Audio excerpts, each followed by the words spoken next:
अरे रामू काका, आप अभी तक यहीं पे फूल लगा रहे हैं? जल्दी करिए, बाराती अभी आने वाले। अरे मधु, तुम अभी तक सुबह की ही साड़ी में घूम रही हो। बारात लगने का समय हो चुका है, तुम अभी तक तैयार क्यों नहीं हो? अरे तुम तो अपनी इकलौते ननद की सबसे छोटी देवरानी हो। तुम्हें तो थोड़ा आज के दिन बन ठन के रहना चाहिए। अपनी बुआ सास की बात सुनकर मधु ने कहा, बात तो आप ठीक कह रही हैं बुआ जी, पर मैं एक भाभी होने के साथ साथ बहू भी हूँ, तो मुझे अपने किसी और फोर्स से ज्यादा इस फोर्स और जिम्मेदारी को निभाने की जरूरत है। और वैसे भी अब मेरी शादी को 7 साल बीत चुके हैं, अब मुझे कौन ही देखेगा। बात तो तुम भी ठीक ही कह रहे हो मधु, पर बहू होने के साथ साथ तुम एक इंसान भी हो। अपने बहू होने का फर्ज को निभाते निभाते तुम ये बात मत भूल जाना। बुआ सास की चिंता जताते हुए देखकर मधु को थोड़ा अच्छा लगा, पर जब मधु किचन की तरफ जा रही थी तभी उसे अपने पति की आवाज सुनाई दी। मधु, मधु, कहाँ हो तुम? आ रही हूँ जी। अरे मधु, कहाँ रह गई थी तुम? मैं कब से अपनी ब्लेजर ढूंढ रहा हूँ, मिल ही नहीं रही है। ये क्या हाल बना रखा है तुमने मधु? अपनी शक्ल देखिए शीशे में। तुम्हें देखकर ऐसा लग रहा है कि तुम इस घर की बहुरानी से ज्यादा नौकरानी दिख रही हो।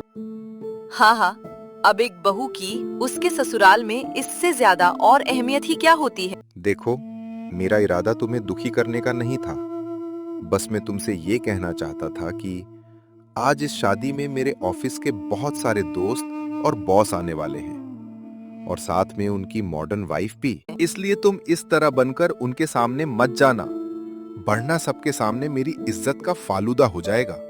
इसलिए वक्त निकालकर अच्छे से रेडी हो जाना। अब मैं चलता हूँ, और हाँ, तुम मेरी वो ब्लैक वाली ब्लेजर भी ढूंढ कर रखना।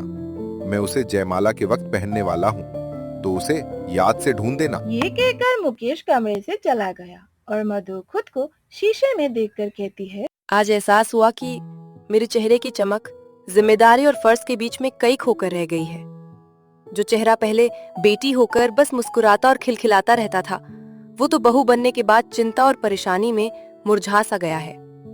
अब मेरे चेहरे में वो बात नहीं रही जब मैं इस ससुराल में पहली कदम रखी थी। ये कहकर मधु अपनी नम आँखों को बंद करते ही अपने बीते कल में पहुंच जाती है।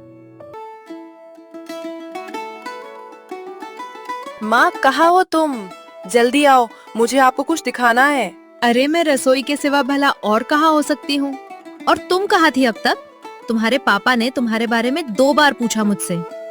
देखो माँ, मेरी 12वीं कक्षा का रिजल्ट आ चुका है, और आपको पता है पूरे क्लास में मेरा पहला स्थान आया है। ये सुनते ही सुजाता जी मुस्कुरा के बेटी की तरफ देखती है और अगले ही पल उनका चेहरा मायूसी से घिर जाता है।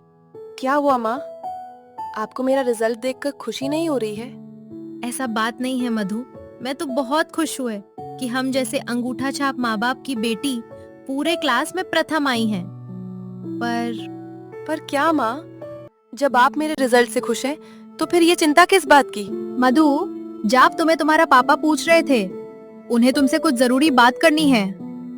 माँ बताओ ना, आखिर बात किया है? पापा को अचानक मुझसे क्या बात करनी है? तुम्हारे पापा जी ने तुम्हारी शादी तय कर दी है। पर ऐसे कैसे माँ? पापा ने तो मुझसे इस बारे में पूछा तक नहीं। अरे पूछना तो दूर, पापा ने तो मुझे कानों कान खबर तक नहीं लगने दी। बिना अपने बेटी की पसंद नापसंद जाने वो उसकी शादी के फैसले कैसे ले सकते हैं? आखिर वो एक पिता होकर ऐसे कैसे कर सकते हैं? तेरा दिमाग तो ठिकाने पर है ना मधु? तो अपनी बेटी मधु की ऐसे बात सुनकर सुजाता जी ने आगे क्या कहा, ये जानने के लिए मेरी अगली कहानी को जरूर देखें। अगर आप सबको मेरी ये कहानी अच्छा लगे तो लाइक शेयर सब्सक्राइब करना ना भूलें। धन्यवाद।